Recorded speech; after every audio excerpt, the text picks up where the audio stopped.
People of the Purple Butterfly here, otherwise known as People7 on Twitter and YouTube, People elsewhere on the internet. My blog is located at purplebutterfly-people.blogspot.com. And as you can tell, I'm brightly colored today. I felt like spring, so I dressed like spring. I got my little duct tape rose on. I got on my favorite top. Yep, looks like Blast from the Past. It is Amazani. Yep. People go, well, I remember those. You couldn't wash them. I've had this shirt for 9 years. I figured out how to wash it. Of course, it took 2 other shirts dying before I figured that out. You want to hang it up, put some water and some soap in a spray bottle, spray it all over, let it drip, do the same thing to rinse. Clean shirt, the little buckles that makes up the one-size-fits-all stay intact. It's worked for 9 years.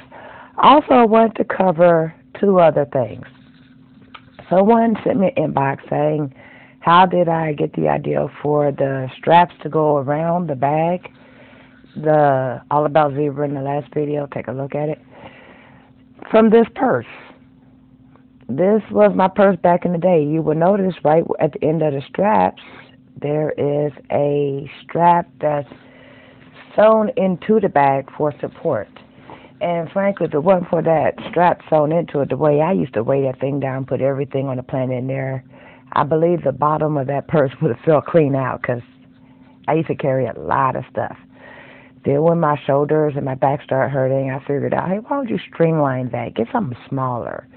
And then smaller, and then smaller. Because if you notice, as women, we'll buy a cute little bag, we'll fill it up, and instead of taking stuff out when it gets overstuffed, we put more stuff in and buy a bigger bag. More stuff in, bigger bag. Next thing you know, you're carrying something that looks like that when you're used to carrying something about this size. You know what I mean? So I had to reverse that. I went down back to a normal size bag. Normal.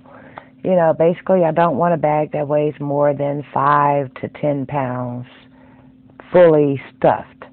And 10 pounds is a bit much. People say, wow, you're kidding, right? That bag there, when I used to carry it, I sat it on the scale one day, weighed 32 pounds. And the only thing that was in it was like makeup, my wallet, my checkbook, you know, just your basic stuff. So I had to find a way to streamline that down. You don't believe me? Stick your purse on the scale one day and just look at it.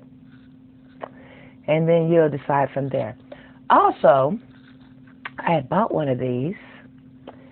It's like no need to match up the colors. They already matched. But look at the little applicator they got in there. What can you do for an applicator that small? I mean, really.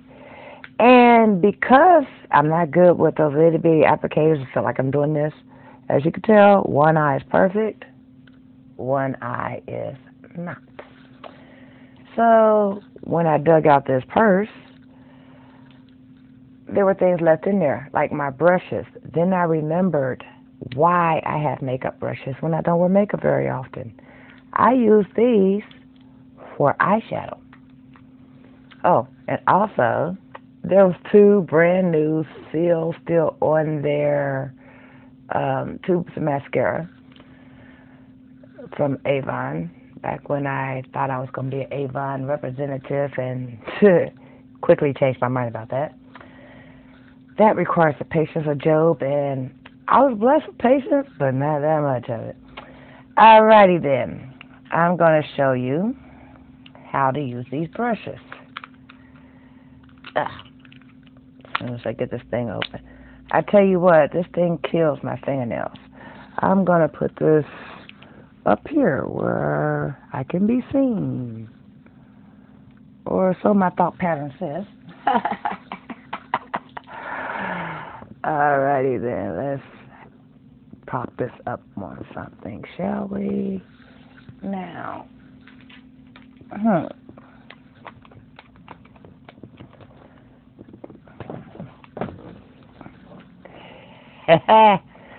Well, it is what it is. It's not like I'm a professional at this, alright?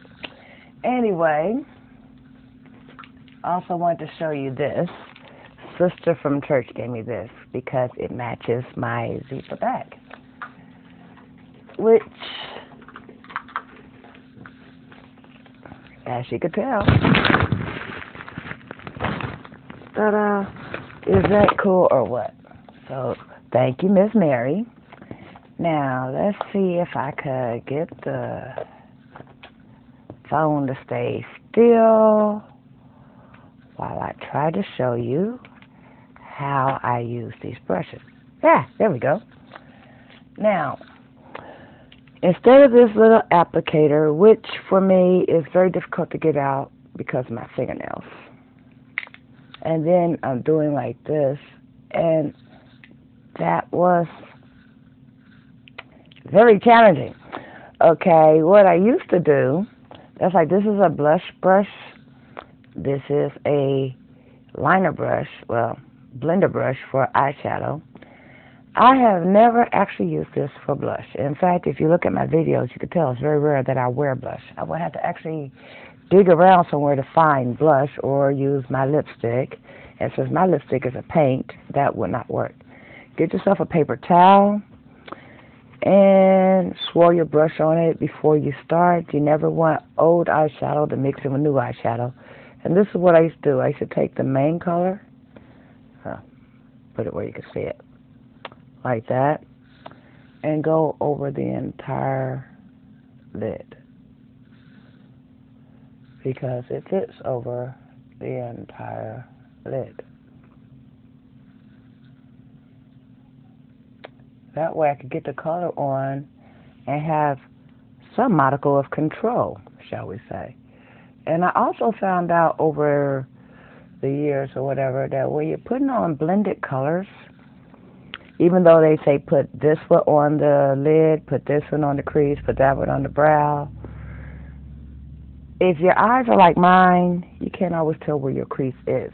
So if you go drawing with one color, then there's that stopgap in between, and then you have to figure out how to blend that.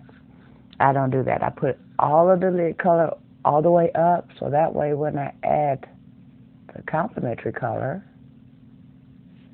as you could tell, I don't necessarily have to blend. All I got to do is add it where I want it.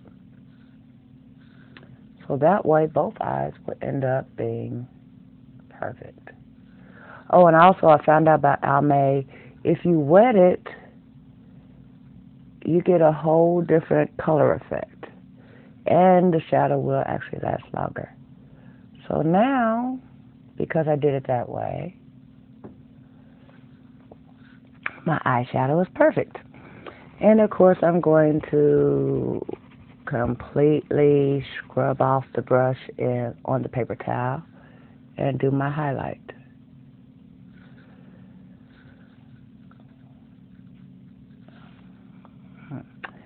Then I take this brush again, get rid of the lid color or whatever that was on there, and that's when I do this. That's called blending. Now, some people have makeup brushes just for blending, but as you could tell, that works. And it was rather inexpensive because I only invested in 2 brushes. So then we put this little thing back in there. I guess I could use that for emergency, should I ever need to replace my eyeshadow during the day. But this product does last all day. And it looks right all day, providing you get it on there right the first time. So this has been P+7 with a few helpful hints of the day. Oh, and those are the rosette earrings I told you about a long time ago. I may or may not put a pattern up for how to make those. So y'all stay blessed. Don't forget to rate, comment, and subscribe, and have a wonderful day. It's springtime out there, people, and if it's not technically spring, it feels like spring. Well, actually, it feels more like summer. So get out there and enjoy yourself. Put on a Mizani shirt if you have one. It's UV protectant. It's like a sunscreen for your skin. I love this shirt. As thin as this material is, which keeps you cool, you can wear a bright pink blonder. Nobody will know it because the fabric is completely opaque. And it has a UV rating of 15. This is like sunscreen that you wear. without the goopy, greasy product that you buy. Anyway, this has been People of Seven on Twitter and YouTube, people elsewhere on the internet. Don't forget to rate, comment, and subscribe, and y'all stay blessed. Bye now.